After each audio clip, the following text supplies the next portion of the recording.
சட்டசபையில முதலமைச்சர் விஜய் எல்லா பெண்களுமே இனிமே டீலக்ஸ், எக்ஸ்பிரஸ், எல்எஸ்எஸ் மாதிரியான சில பேருந்துகள்ல இலவசமா பயணம் பண்ணிக்கலான்னு அறிவிப்பை வெளியிட்டுட்டு அதே சட்டசபையை விட்டு வெளியே வந்ததுமே அதே பெண்களுக்கு கேடு விளைவிக்கிற வகையில அவங்கள ஏமாத்துற வகையில ஒரு ஏமாத்துறதுக்கான வேலையில முதலமைச்சர் விஜய் ஈடுபட்டிருக்காரு. ஒரு புதிய அறிவிப்பை வெளியிட்டிருக்காரு. ஒரு பக்கத்துல பெண்களுக்கு நல்லது பண்ற மாதிரி பண்ணிட்டு இன்னொரு பக்கம் சட்டசபையை விட்டு வெளியே வந்ததுமே அதே பெண்களுக்கு கெட்டது பண்ணிக்கிட்டு இருக்காரு முதலமைச்சர் விஜய்.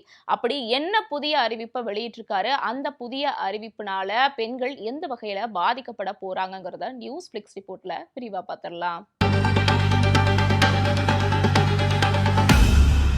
புல் மூன் சேல் காலை 9 மணியிலிருந்து இரவு 12 மணி வரை ஆகஸ்ட் 27 ஒரு நாள் மட்டும்.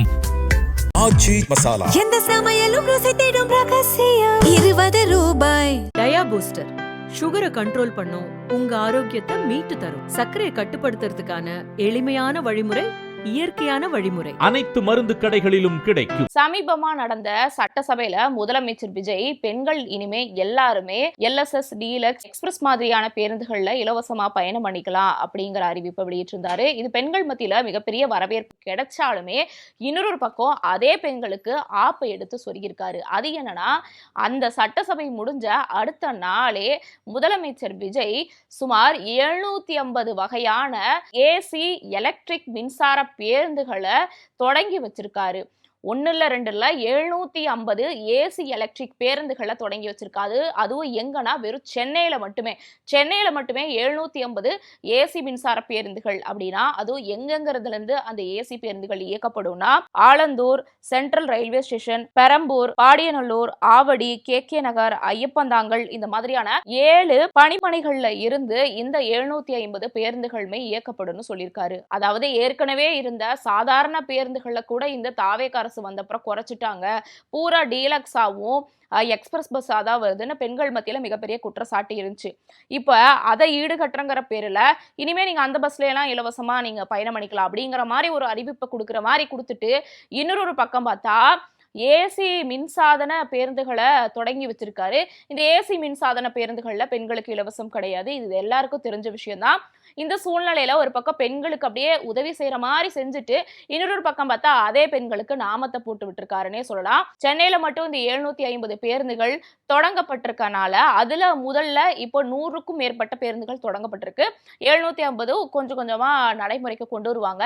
இந்த சூழ்நிலையில ஏற்கனவே இருக்கக்கூடிய இந்த டீலக்ஸ், எக்ஸ்பிரஸ் மாதிரியான பழைய பேருந்துகள் ரொம்ப வருஷமா ஓடினதை தூக்கி பணிமனைகளை நிறுத்திட்டு இந்த ஏசி பேருந்துகளை அதிகமா இயக்க ஆரம்பிச்சாங்கன்னா பெண்கள் மறுபடியும் எப்படி சாதாரண பேருந்துகள் அதிகமா வரல, மகளிர் விடியம் பயணத்தை இந்த தாவேக அரசு குறைச்சிட்டாங்கன்னு ஒரு குற்றச்சாட்டு வச்சாங்களோ அதே குற்றச்சாட்டு மீண்டும் தொடரும். ஆனா இது தெரிஞ்சுமே முதலமைச்சர் விஜய் ஒரு பக்கம் சும்மா மேம்போக்குல பெண்களுக்கு நல்லது பண்ற மாதிரி பண்ணிட்டு இன்னொரு பக்கம் அவங்களை ஏமாத்தக்கூடிய செயல்பாடுகளில் ஈடுபட்டு இருக்காரு. ஆனா இது பெருசா பேசுபொருள் ஆகல. குறிப்பா சொல்லணும்னா, முதலமைச்சர் விஜய் அறிவிச்சாருல்ல, இனிமே இந்த பேருந்துகளை எல்லாம் பெண்கள் இலவசமா பயணம் பண்ணிக்கலான்னு. இதை மட்டுமே இந்த ரூட் மாஃபியா மாதிரியான விஜயோட ஃபேவரா இருக்கக்கூடிய சோசியல் மீடியாஸ் எல்லாம் ப்ரொமோட் பண்ணிட்டு இருந்தாங்க, பெண்களுக்கு ஆதரவான அரசு இந்த தாவேக அரசுன்னு. ஆனா இன்னொரு பக்கம் இந்த 750 மின்சார பேருந்துகளை தொடங்கி வச்சிருக்காரு. அது நடைமுறைக்கு வரப்போது. அது அதிகமாச்சுன்னா அந்த டீலக்ஸ், சாதாரண பேருந்து எல்லா பேருந்தும் குறைக்கப்பட்டு சென்னை முழுக்க அந்த 750 மின்சார ஏசி பேருந்துகள் தான் இயக்கப்படும். இதன் மூலியமா பெண்கள் இல்லாம எல்லாருமே பாதிக்கப்படுவாங்க. ஏன்னா சாதாரண பேருந்துகள்ல ஆண்களுக்கு உண்டான டிக்கெட் விலைங்கிறது ஒண்ணு. ஆனா அந்த 750 பேருந்துகள் இயக்கப்பட்டுச்சுன்னா அப்போ சாதாரண பேருந்துகளோட எண்ணிக்கை குறைக்கப்பட்டு இது அதிகப்படுத்தப்படுறப்ப பெண்களும் கண்டிப்பா டிக்கெட் கட்டணும். இதே ஆண்களுக்கு சாதாரண கட்டணத்தை விட அதிகமான கட்டணம் தான் விதிக்கப்படுற மாதிரி இருக்கும். சரி, இந்த 750 ஏசி மின்சார பேருந்துகள்னால பெண்கள் தான் பாதிக்கப்படுறாங்க அப்படின்னு சொல்லிட்டு பார்த்தா, அதனால நடத்துனர்களும் ஓட்டுநர்களுமே பாதிக்கப்படுறாங்க. ஏன் அப்படின்னா, இந்த ஏசி 750 மின்சார பேருந்துகள் இருக்குல்ல, இதை இப்போ கான்ட்ராக்ட் பேசிஸ்ல தான் கொடுத்துருக்காங்க. அதாவது ஒரு கான்ட்ராக்டர் கிட்ட தான் கொடுத்துருக்காங்க. கான்ட்ராக்ட் கிட்ட கொடுத்துருக்கறனால அந்த கான்ட்ராக்டர் என்ன பண்றாங்கன்னா, இந்த நடத்துனர்களையும் அதே சமயம் ஓட்டுநர்களையும் வட மாநிலங்கள்ல இருந்து எடுக்கக்கூடிய செயல்பாடுகளையும் ஈடுபடுறாங்கன்னு சமீபமா கூட ஒரு குற்றச்சாட்டு வந்துச்சு. இந்த நிலையில இப்போ கான்ட்ராக்ட் கிட்ட கொடுக்கறனால அரசு வேலை அவங்களுக்கு கிடையாது. ஸோ அதனால அந்த கான்ட்ராக்ட் மூலியமா எடுக்கக்கூடிய ஊழியர்களா இருக்கவங்களுக்கும், பேருந்து துறை சார்ந்த ஊழியர்களா இருக்கிறவங்களுக்கும் பணி நிரந்தரம் கிடையாது. அவங்க குடும்பமும் பாதிக்கப்படும்னு இப்படி அந்த துறை சார்ந்து வேலை செய்யக்கூடிய ஓட்டுநர், நடத்துனர் தொழிலாளர்களுக்கும் இந்த தாவேக அரசு தீங்குதான் விளைவிக்குது, அதே மாதிரி பெண்களுக்கும் தீங்குதான் விளைவிச்சிட்டு இருக்கு. இது ஒரு பக்கம் இருக்க, இன்னொரு பக்கம் இந்த தாவேக அரசு தேர்தல் வாக்குறுதியில என்ன சொல்லியிருந்தாங்கன்னா, எல்லா நகர பேருந்துகள்லையும் பெண்கள் இலவசமா பயணம் பண்ணிக்கலாம்னு சொல்லியிருந்தாங்க. ஆனா நடக்கிறது என்னவோ வேற. எப்பயும் போல சொல்றது ஒண்ணு செய்யறது ஒண்ணா இருக்குங்கிற மாதிரி, சொன்னது ஒண்ணு செஞ்சது ஒண்ணா இருக்கு. அதுலயும் இன்னொரு பக்கம் திருட்டுத்தனம் பண்ணியிருக்காங்க. அதுதான் இந்த 750 ஏசி மின்சார பேருந்துகள். இன்னொரு பக்கம் பார்த்தா அவங்க தேர்தல் வாக்குறுதியில சொன்னது என்னன்னா, 6 சிலிண்டர் வருஷத்துக்கு எல்லா குடும்பங்களுக்கும் வழங்கப்படும் அப்படிங்கிற மாதிரி சொல்லியிருந்தாங்க. தமிழ்நாட்டில் இருக்க எல்லா குடும்பத்துக்கும் வருஷத்துக்கு 6 சிலிண்டர்னு சொல்லியிருந்தாங்க. ஆனா இப்ப சட்டசபையில சொல்லியிருக்கிறது என்னன்னா, வருஷத்துக்கு 3 சிலிண்டர் தான். அதுவும் யாருக்கு 2.5 லட்சம் வரைக்கும் வருஷத்துல மொத்தமா குடும்ப வருமானம் வச்சிருக்கக்கூடிய குடும்பத்துக்கு மட்டும்தான் இந்த 3 சிலிண்டர் வழங்கப்படும்னு சொல்லியிருக்குது இந்த தாவேக அரசு. 2.5 லட்சம் வருஷத்துக்கு ஒரு குடும்பம் ஈட்டுதுன்னா அந்த குடும்பத்துல யாராவது ஒருத்தவங்க 20,000 ரூபாய் தான் சம்பாதிக்கணும். அந்த 20,000மே ஒரு ஆள் கிடையாது, அந்த குடும்பத்தோட மொத்த மாத வருமானமா இருக்கணும். அம்மா ஒரு 8,000, அப்பா ஒரு 8,000, அந்த மாதிரி பிரிச்சு தான் மொத்தமா சேர்த்து 20,000 இருக்குன்னு சொல்லப்படுது. ஸோ இந்த சூழ்நிலையில தேர்தல் வாக்குறுதியா சொன்னது என்னவோ எல்லா குடும்பங்களுக்கும், தமிழகத்தில் இருக்கக்கூடிய எல்லா குடும்பத்துக்கும் வருஷத்துக்கு 6 சிலிண்டர் சொல்லியிருந்தாங்க. இப்ப பார்த்தா வெறும் 2.5 லட்சம் வருடத்துக்கு வருமானம் ஈட்டக்கூடிய குடும்பங்களுக்கு மட்டும்தான் அப்படிங்கிறப்போ அது எந்த வகையில நியாயமா இருக்கும்னு தெரியல. அதே சமயம் இப்ப ஒரு பட்டதாரி படிச்சு முடிச்சுட்டு ஒரு வேலைக்கு சேர்ந்தாலே பேசிக்கான சேலரியே 20,000 இருக்கிற பட்சத்துக்கு அந்த 20,000 ரூபாய்க்குள்ளதான் அவங்க குடும்ப வருமானமே இருக்கணும், அவங்களுக்கு மட்டும்தான் சிலிண்டர் கொடுக்கற மாதிரி தாவேக அரசு செயல்படுது அப்படின்னா, அப்ப யாருக்கு இவங்க கொடுக்கறாங்க? இல்ல கொடுக்காம இருக்கிறதுக்கு இந்த கேட்டகரிக்குள்ளதான் வச்சா அப்ப கம்மியான எண்ணிக்கையில அவங்களோட தாவேக கட்சிக்குள்ள இருக்க சில பேருக்கு கொடுத்து அதை போட்டோ ஷூட் எடுத்து போட்டு, பாத்தீங்களா இலவச சிலிண்டர் பொதுமக்கள் வாங்கிட்டாங்க, இதன் மூலியமா எல்லாரும் பலனடைஞ்சிருக்காங்க அப்படின்னு ஒரு மேம்போவுக்கான ஒரு மேலோட்டமான அறிவிப்புக்காக மக்களை ஏமாத்துறதுக்காக தான் இந்த செயல்பாடுல ஈடுபடுறாங்களா அப்படிங்கிறது ஒரு மிகப்பெரிய கேள்விக்குறியா இருக்கு. இப்படி தொடர்ச்சியா பெண்களுக்கு நல்லது செய்யறங்கிற பேர்ல சிங்கப்பெண் அதிரடி படைன்னு ஒண்ணு போட்டாங்க. அந்த சிங்கப்பெண் அதிரடியில இருக்கக்கூடிய மகளிர் பெண்களுக்கே பாலியல் வன்கொடுமை நடந்தது மாதிரியான நிறைய தகவல்களை கூட நம்ம பார்க்க முடிஞ்சது. அடுத்து இப்ப பார்த்தா இலவச பேருந்து கொடுக்குறங்கிற பேர்ல ஒரு பக்கத்துல அதை அறிவிச்சுட்டு இன்னொரு பக்கம் 750 ஏசி மின்சார பேருந்துகளை தொடங்கி வச்சிருக்காரு. இது ஒரு பக்கம் இருக்க, இன்னொரு பக்கம் வருஷத்துக்கு 6 சிலிண்டர் எல்லா குடும்பத்தில் இருக்கக்கூடிய பெண்களுக்கு தருவான்னு சொல்லிட்டு இப்ப பார்த்தா வருஷத்துக்கு 3 சிலிண்டர், அதுவும் 2.5 லட்சம் வருடாந்திர வருமானம் இருக்கவங்களுக்கு மட்டும்தான் அப்படிங்கிற மாதிரியும் சொல்லியிருக்காரு.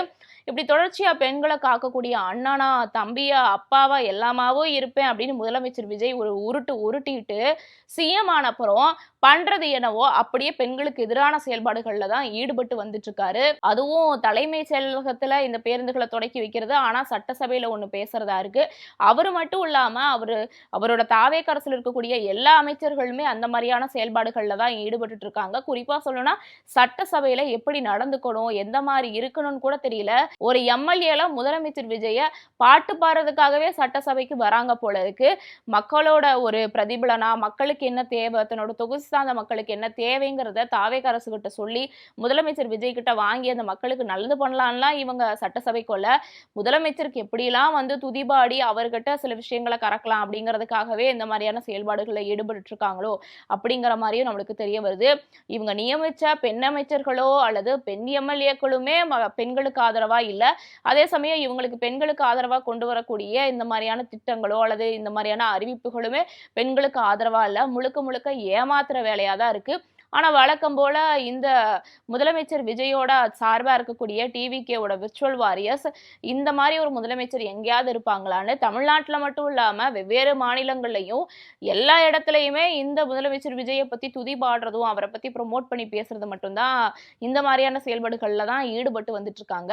இந்த தாவேக அரசுல பெண்களுக்கு எதிராக நடக்கக்கூடிய பாலியல் வன்கொடுமைகளா இருக்கட்டும் அல்லது இந்த சிங்கப்பெண் அதிரடி படைன்னு ஒண்ணு போட்டு மக்களை ஏமாத்தக்கூடிய செயல்பாடுகள்ல ஈடுபட்டு இருக்காங்கல்ல, அதுல இருக்கக்கூடிய பெண்களுக்கே பாதுகாப்பு இல்லாத பட்சத்துக்கு இவங்க எப்படி பெண்களை பாதுகாக்க போறாங்க அப்படிங்கிற ஒரு குற்றச்சாட்டு இருக்கு.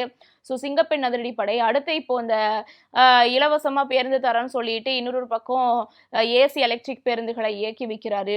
இன்னொரு பக்கம் 6 சிலிண்டர் சொல்லிட்டு 3 சிலிண்டர் தான் தந்திருக்காரு. அடுத்து மகளிர் உரிமை தொகை, மகளிர் உரிமை தொகையை 2500 ரூபாய் உயர்த்தி தாங்கன்னு பல பெண்களும் கேட்டு வந்துகிட்டு இருக்காங்க. இப்ப வரைக்கும் 2500 ரூபாயை உயர்த்தி தரவே இல்ல. அதே 1000 ரூபாயில தான் தொடர்ந்து போய்கிட்டு இருக்கு. 2500 ரூபாயை ஏத்தி கொடுக்கணும்னு சொல்லி பல பெண்கள் இப்பயும் குற்றச்சாட்டு வச்சாலுமே அதை முதலமைச்சர் விஜய் கேட்கிற மாதிரி தெரியல, அதை செயல்படுத்துற மாதிரியும் தெரியல. இன்னொரு பக்கம் தாய்மாமன் சீரு, அண்ணன் சீரு இதெல்லாம் அறிவிச்சாலுமே அதுலயும் தகுதி வாய்ந்த பெண்களுக்கு அப்படிங்கிற மாதிரி தான் சொல்லியிருக்காங்க. இந்த மாதிரி ஒவ்வொரு திட்டமும் தேர்தல் வாக்குறுதியா சொல்லும் போது ஒண்ணு, நடைமுறைப்படுத்தும் போது ஒண்ணுன்னு வெவ்வேறு வகையில தான் இந்த தாவேக அரசு இரட்டை வேஷம் போட்டுக்கிட்டு இருக்குங்கிறது பெண்களுக்கு அப்பட்டமா வெளியவே தெரிய வருது. நீங்க என்ன நினைக்கிறீங்க? இந்த தாவேக அரசு பெண்களுக்கு எதிராக செயல்படக்கூடிய செயல்பாடுகளை பத்தி உங்க கருத்து என்ன? மறக்காம அதை கமெண்ட்ல சொல்லுங்க. நாளைக்கு வேற ஒரு வீடியோவோட சந்திக்கலாம். நான் சிலம்பு செல்வி.